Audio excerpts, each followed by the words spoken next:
We vary that somewhat. Like we have one young man that's 8 years old this year. I think Haas is 12, 13, and the young lady over there is 11. We will hear from her the second segment. But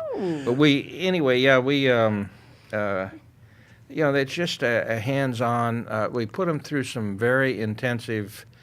They start coming to the ranch every other weekend starting in January, because they have to be able to do this prior to leaving. It's not something you learn on the trail. You have to develop the skills before you go. What are those skills? Well, one of the things that they have to do is they have to know how to saddle, and they have to know how to load the mules, and basically tie them in a string, and how much weight to put on them, the hitches that you use to secure the loads. And the unique thing about all of that is nothing has changed in the last 200 years.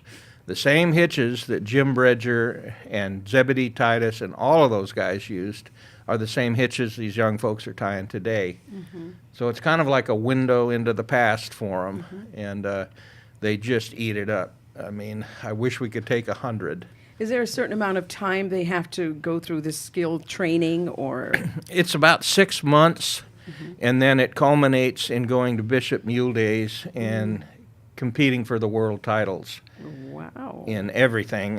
They've been in the chariot races, the chuck wagon races, the packing contests, all of that. And anybody that's familiar with Bishop, they vote it as the largest show of its kind in the world. Really? And so to go there and compete, I'm very proud of Haas and Loretta. Haas was in the farming class last year, and there were 15 competitors in that, and probably 2/3 of them were adults.